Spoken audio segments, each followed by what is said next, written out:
Hi everyone, welcome back to my channel, welcome back to my greenhouse. My name is Joe. I thought we could go on a tour today, not a tour to a botanical garden or somebody else's collection, but instead I thought it was high time to take you on a tour once again of my own collection here in my cactus and other succulent plant greenhouse. So if you fancy a little update of the plants, the collection here in the greenhouse, then stay tuned, because this is then definitely the video for you.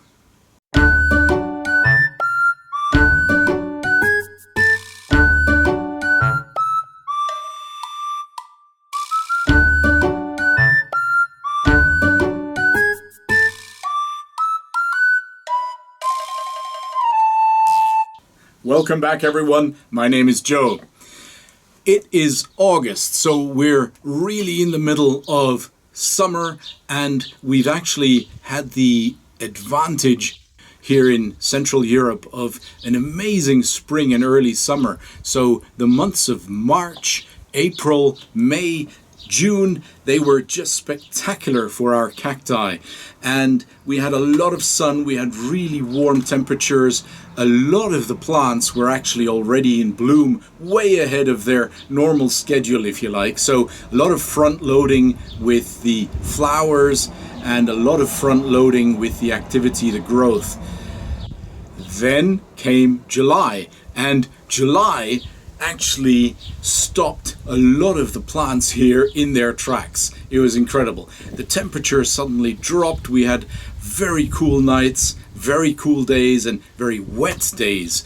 So not exactly perfect cactus weather, but what that meant was slowing down with the watering. In fact, almost 4 weeks in July that I did not water my plants here in the greenhouse because it was so cool and so wet outside, and I didn't want to risk actually having my plants stand around in cool weather with water-logged substrate, wet pots, and that usually does not spell good news for cacti. They don't like those wet feet, especially with low cool temperatures, because that is a high risk then of actually having root rot develop with your plants. So I kept my plants dry. I erred on the careful side, if you like, and that was perfectly fine. I think that's what you should do. That's why a lot of times people ask me, when should I water my plants again? How many days between waterings? Well, I always say it depends on, first and foremost, your own climate that you're growing your plants in. And even in a certain climate, you can have, plants in a greenhouse where temperatures tend to be a lot higher versus your plants on the outside, for example, on an open terrace or balcony, or inside in your apartment. So, you can be in the same climate zone, and yet you can have those three end members, if you like, of your microclimate scale. So that really depends, that really determines some of the time that you need to wait in between waterings. The other factors, of course, the type of pots that you use. Terracotta, a lot more porous versus plastic pots, impermeable to water, and they will hold the substrate more wet for a longer time. And talking of substrate, of course it depends on the type of substrate. If you have very fast drying, very permeable, mineral rich type of substrate, that's a quite different story to a sort of a soil rich, organic, heavy type of soil that you might be using. And another factor, of course, are simply the plants themselves. Some plants, like epiphytic cacti, they require a lot more humidity, a lot more watering than your typical desert cacti. And even among those, there's some cacti that really need to be watered with care, with ultimate care, and others that can really, enjoy the frequent splash of water that you can provide them with. But if you want to hear me talk about watering my plants more, then just go to my dedicated video on that topic. And while I'm at it, there's another video that focuses on fertilizing your plants, your cacti, and how I go about that. So those are dedicated, much more detailed videos than I can provide you info with in this one here, because we are going to go on a tour here today. And like I said, we're in August. We've got the cool July month that we had here behind us, and we're now in a month where suddenly the temperatures have picked up again. We actually have 36, 37 degrees centigrade at the moment, and we're getting more of that. Temperature-wise, we're getting clear blue skies with, lots of UV radiation. So we've got to also beware of burning our plants. So shading the greenhouse or the terrace where you have your plants might be appropriate. If you've got cacti that are absolutely, used to full sunshine and no shading and no protection at all, then by all means, keep growing them like that. But if you bring plants from other conditions to that out into your, let's say, open garden or terrace, then you really ought to provide shading for at least a week or two to get those plants used to the strong radiation. Otherwise, even cacti will burn in very strong sunshine if they're not used to it. Anyway, enough of an intro. Let's get started, and let me show you around with the plants, first of all in my cactus house, if you like, and then in the compartment which is the other succulents house, where I've got my euphorbias, aloe, and a couple other succulent type of plants, so not the cacti. Oh, except for one or two exceptions, of course. That Echinocereus, the queen of the night that I recently featured, well, that's a plant, sort of an epiphytic cactus, and that one doesn't like super hot, super sunny, direct sunny conditions. So I grow that one in the other succulents house as well.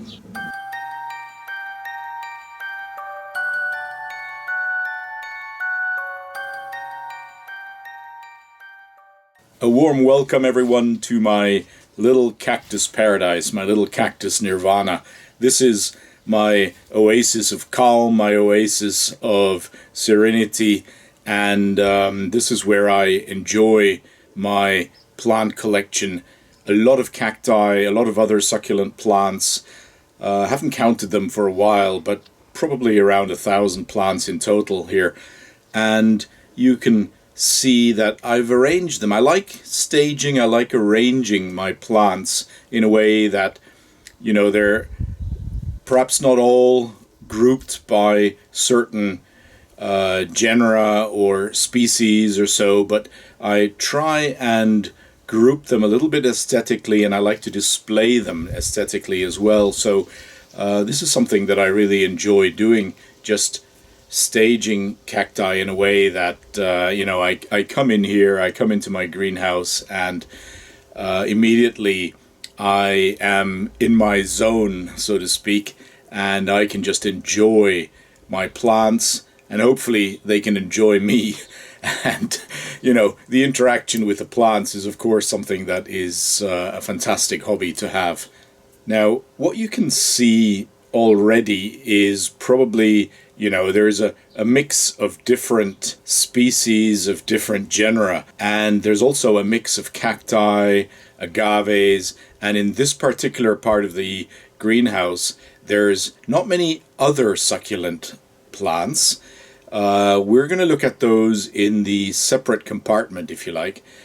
Let me kick off with one of my absolute all-time favorite, and it's probably one of the most iconic globular cacti that are around. It's the golden barrel cactus, Echinocactus gruzoni or gruzonii. These are, in fact, two plants that I've had for a good 50 years or so.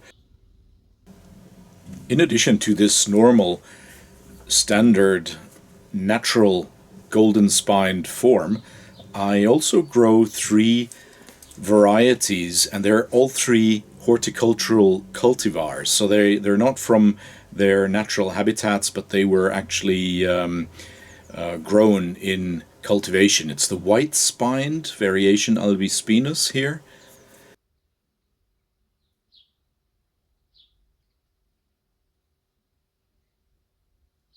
It's the sort of curved-spined variation intermedius, and it's intermedius because it's an intermediate between that long normal spined and the short spined cultivar, which is this one here. And this short spined cultivar is called the variation subinermis, sometimes also sold as variation brevispinus. It's a beautiful cactus. It doesn't occur in the wild like this. It is a cultivar, as I said, but it's a wonderful, wonderful cactus that actually stays relatively small. It doesn't quite reach the sizes of the Echinocactus gruzoni. Now, talking of size, this is the giant barrel cactus, Echinocactus, so same genus as the golden barrel cactus. This is ingens, Echinocactus ingens, sometimes also sold as Platyacanthus. It's the largest of all Echinocactus species. It reaches heights of over 2.5 meters, so what is that, 7-8 feet at least, and with a diameter of 3 or 4 feet, so a meter 50. Impressive, centuries-old plants. In this show collection, I also grow Astrophytums, mainly Astrophytum ornatum. I have a few others, but you'll see those a little later because they grow on one of the shelves. Now this plant here is an absolute beauty, and I inherited this one from a good friend of mine who himself got it from a friend of his. And so this plant, which is estimated to be around 80 years in age, has actually been passed along from collector to collector, and hopefully it's in good hands here. And it is one of those golden oldies that, every plant obviously has a history to it. But if they could talk, I'm absolutely sure some of them would have the most amazing stories to tell us. A number of columnar cacti that I have are pretty slow-growing plants. For example, the Pachycereus pringlei, or Mexican giant cactus. This is actually a 1-foot specimen of what becomes the largest cactus in the world. They can become up to 20 meters high, 60 feet, and apparently over 300 years in age. This is a short-spined version. I also have two longer-spined, if you like, normal versions. Here's another Astrophytum ornatum. I love the yellow spines.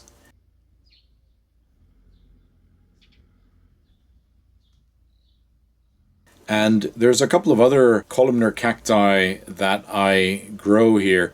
The silver torch cactus, or Cleistocactus straussii, is a beautiful cactus to grow.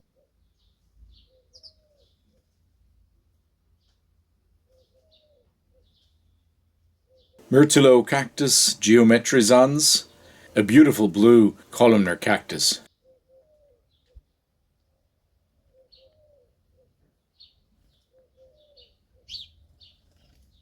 And then there's my Feros, the Ferocactus collection I have. I'm quite proud of quite a number of species. I've got almost all the species that this genus actually has assembled in my greenhouse.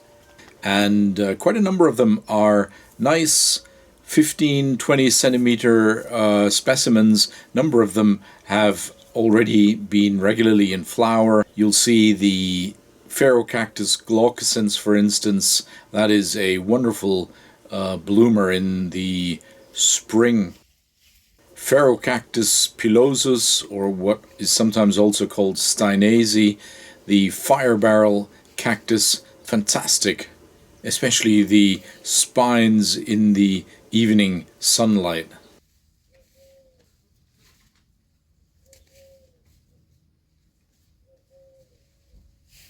The spineless or nude form, if you like, of glaucescens, Ferocactus glaucescens.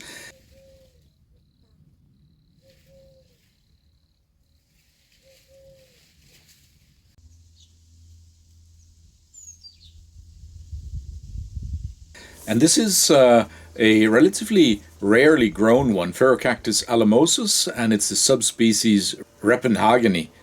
Here's another one. This one doesn't like too strong direct sun, so I'm growing it a little bit in the shade of the others. Here's a nice bluish colored Ferocactus. It's Emori, and this young form of the subspecies Rectispinus is a real beauty. Another Townsend barrel cactus. They have incredible spines, as do the Ferocactus vislisani. These were cacti that I just absolutely loved seeing in their original habitats in the Sonoran Desert. Look at those amazing, slightly twisted spines. That's typical for vislisani. And a relatively recent purchase of mine, a absolutely fantastic Ferocactus schwarzi or schwarzii.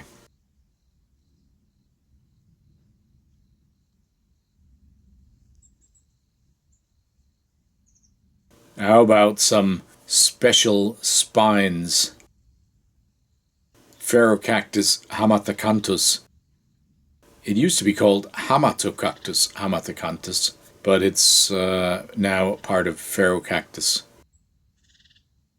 Now look at this absolute beauty. It's another one from the Sonoran Desert, a typical one from that region. It's the Ferocactus acanthodes, sometimes also called Ferocactus cylindroceus. The red spines are just absolutely spectacular. And this specimen is dry. When the spines are actually wet, then the cactus just glows. Here's another Ferocactus pilosus, the fire barrel cactus. And this one is Ferocactus hystrix, a relatively larger specimen. It's very often sold as much smaller plants in cactus nurseries, in supermarkets, in plant stores. So it's probably one of the more frequently sold Ferocactus. Now let's take a look at some of the agave plants that I grow here in my show collection. I've got two Agave utaensis. Here's the subspecies utaensis. This is Agave Victoria reginae, an absolutely stunningly beautiful agave. This is a subspecies of Agave filifera.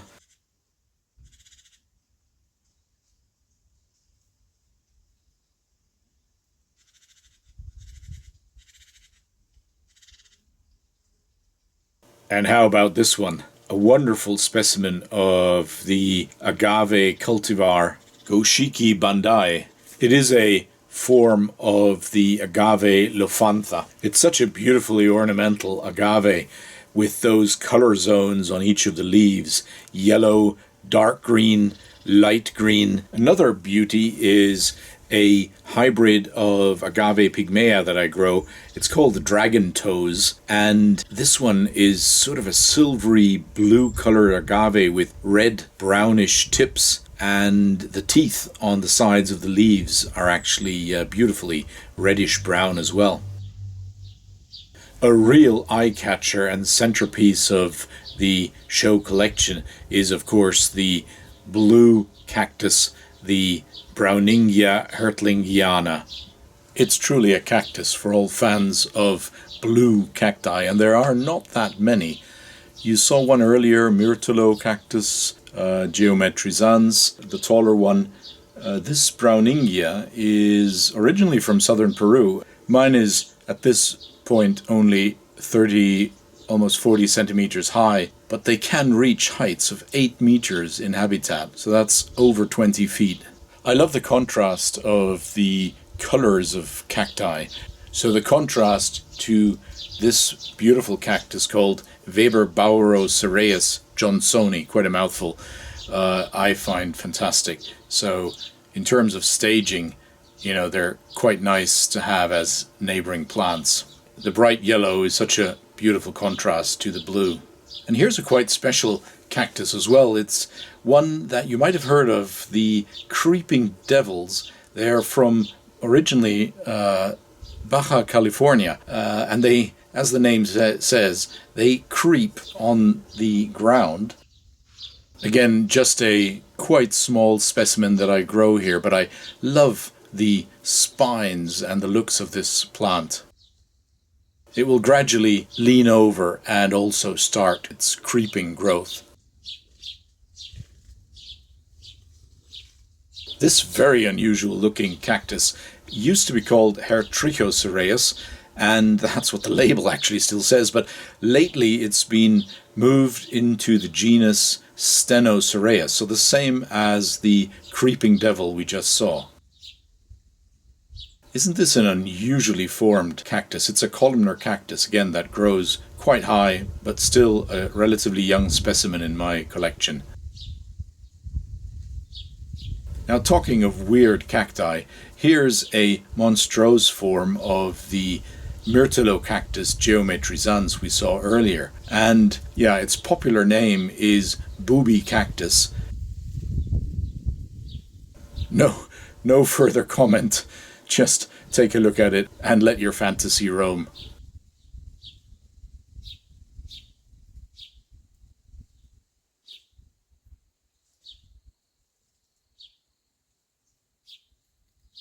A very special small columnar cactus, this one. It's called Eulychnia castanea, cultivar varispiralis, the prickly spiral staircase cactus. And next to it, a wonderful, very old Thelocactus rinconensis. A couple more Thelocacti. So this is Thelocactus conotellus, the magenta variety.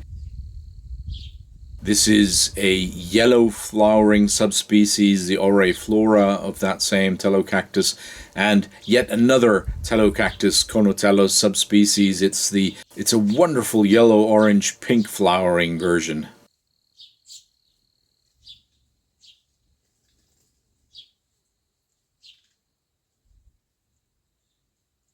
Look at the spines of this one. This is Thelocactus, another one Hexadrophorus, and it's the subspecies Lloydii. Absolutely wonderful spines. This is a more short-spined version of Thelocactus Hexadrophorus, a version more commonly found. And because I'm a big fan of Thelocactus altogether, of that genus, I've got a whole collection of them in this little mini landscape that I've crafted. And there's a lot of limestone, which is typical rock that Thelocacti like to grow in their natural habitats.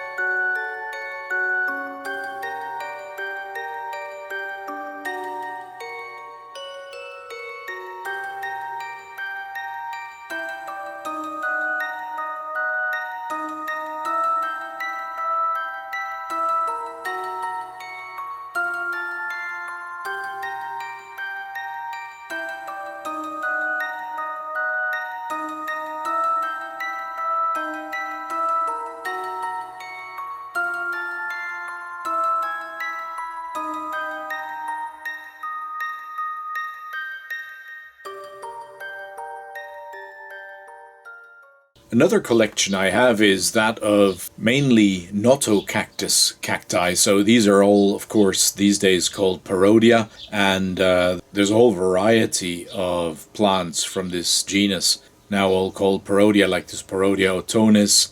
I love Parodias because they have just absolutely stunning flowers, and throughout the summer, you can always count on some Parodia being in bloom and brightening up your collection with beautifully colored blooms. Now, because it is August and because we've actually had a real front-loaded growing season, there's not that many cacti in bloom, as you're probably noticing. Most of them have already flowered.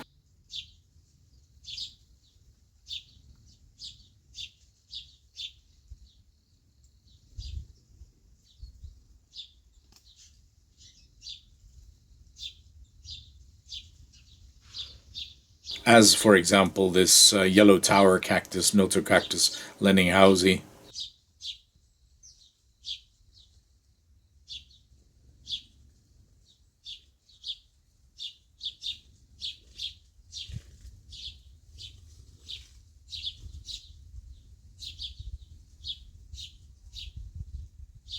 Now here's another real beautiful columnar cactus. It's the monstrose version of a Pachycereus schotti or schottii. This used to be called Lophocereus, now a Pachycereus, like Pachycereus pringlei we saw earlier.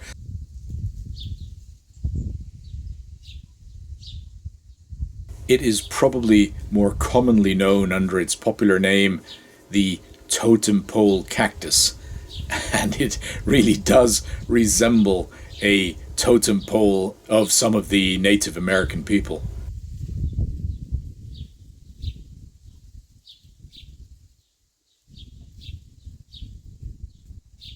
Look at this spectacular plant. This one is now 1.20 meters high, so that is, what, 4 feet?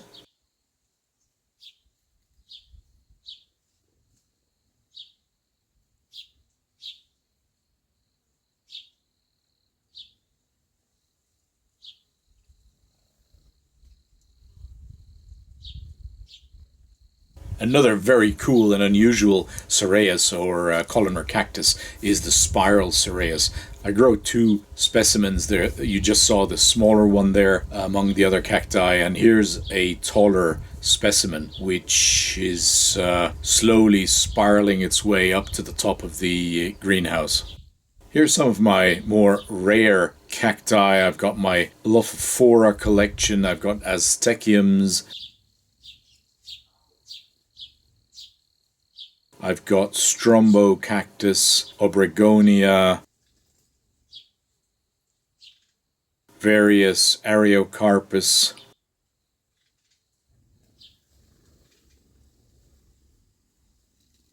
Leuchtenbergia principis,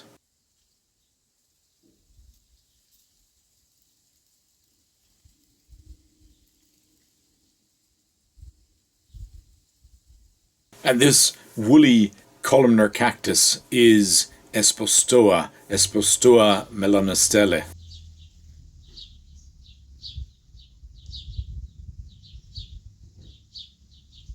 It's just as wool covered as is Eriosyce trolli, probably the more well-known of these hairy, woolly Peruvian columnar cacti.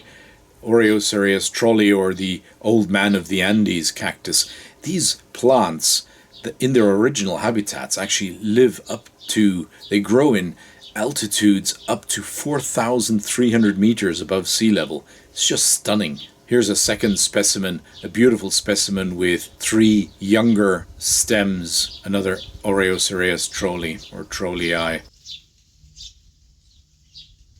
This stout columnar cactus is Trichocereus passacana, also now called Echinopsis passacana. It's from Chile originally. And another yellow tower cactus, Parodia lenninghausi, hiding behind a Pachycereus pringlei that you've seen before. And the silver torch cactus, Cleistocactus straussii. There's some other Cleistocactus plants that I grow, as you can see.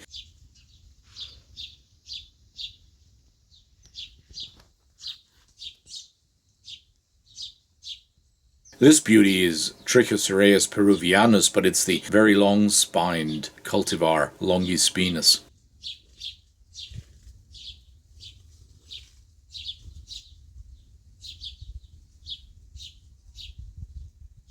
So, what do you think? Anything there for you? How about a little bird's eye view?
Now, slightly hidden behind my Thelocactus geometrizans is my collection of crested cacti. The one in the center is a crested version of Pelasgia chichipe. And then I've got a whole tray of South American cacti. There's Neochilenias, now called Eriosyce.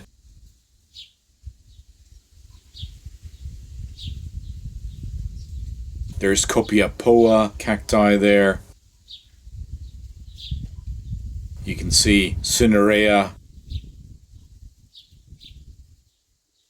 I also quite like growing other succulent plants like Dudleyas here in hanging baskets.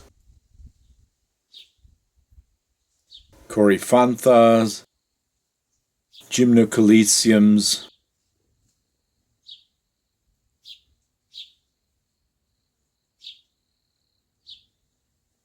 more Notocacti or Notocactus / Parodia, a few Thelocactus.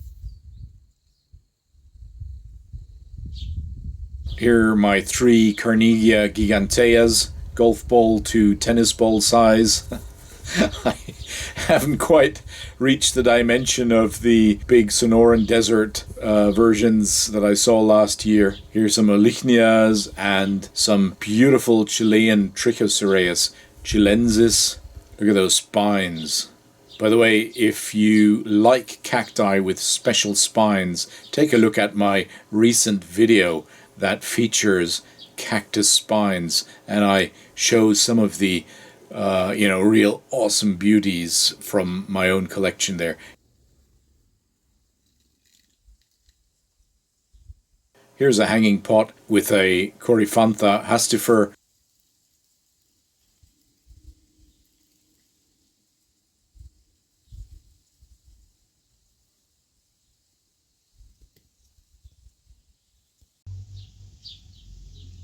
A couple of Echinocereus. Andromitius in hanging pots, very ornamental. I really quite like Andromitius, are wonderful plants that have very fleshy leaves, very colorful leaves.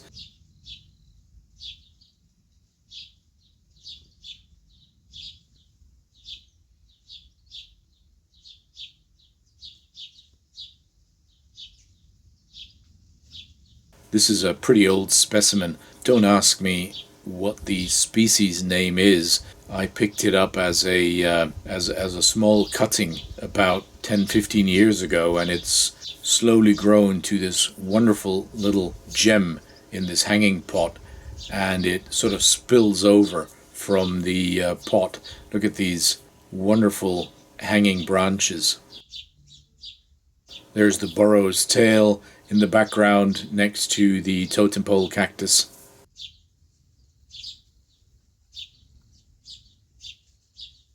And then I have some very special places in the greenhouse. They are right up underneath the roof glazing. First of all, a sort of an intermediate level. That's where I have my collection of Stenocactus.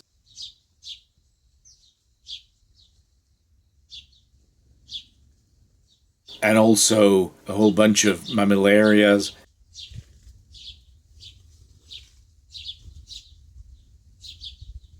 And Ariocarpus.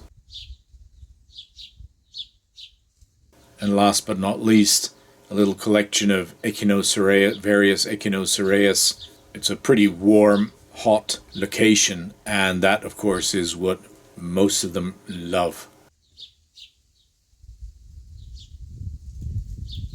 Here's a little view from the outside of the greenhouse through the glazing onto those Stenocactus here, Mammillaria, Ariocarpus, and Echinocereus.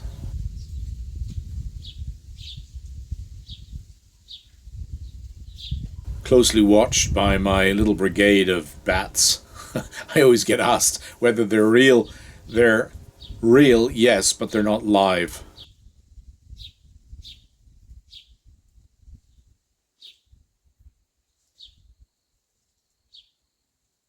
Another view from the outside in. The yellow tower cactus, Notocactus or Parodia Lenninghausi, and some of the other columnar cacti we saw earlier. Oh, back to the Echinocereus, and right up on the hot seats, if you like, the hottest, sunniest spots in the greenhouse. This is where I have more Ferocactus specimens growing. They love these spots, and this is where their spines, of course, can develop best.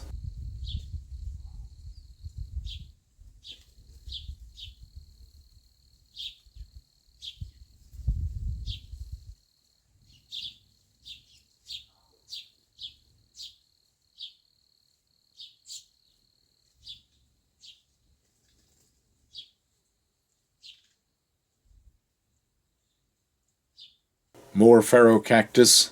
There's a few 40s, Emories.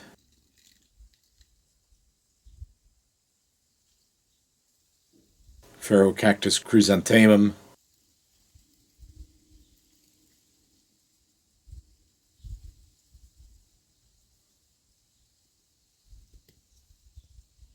And again under the roof glazing on the other side, more smaller sized Ferocactus.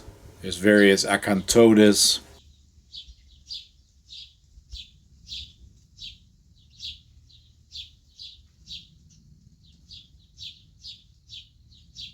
Another view onto the Copiapoa collection. And a further spot high up in the greenhouse with Sclerocactus.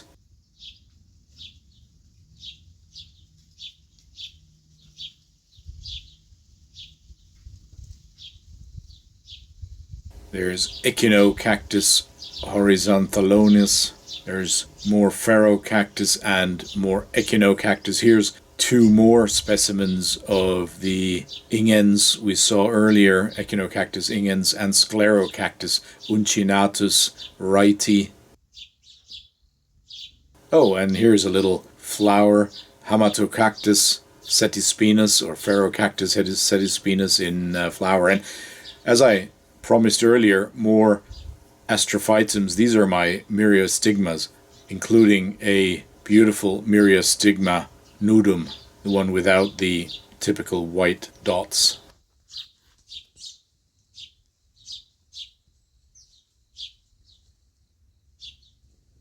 More Ferocactus and also South American Matucana and Submatucanas. This is, by the way, Ferocactus johnsoni, a very rarely found one in collections. This is Macrodiscus, beautiful pinkish purple flowers. Latuspinus,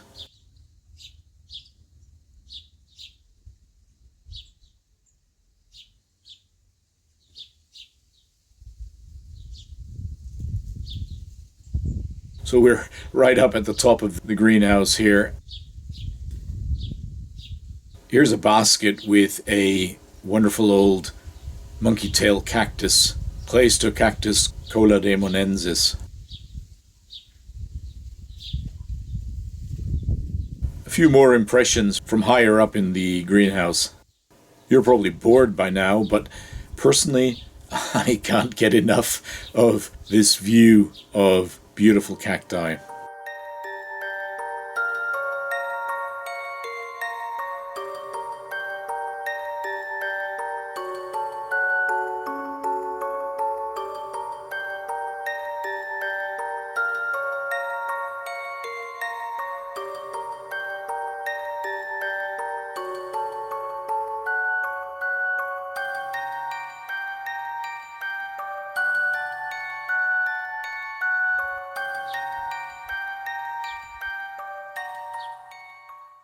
View down onto the Parodia Notocactus collection once more.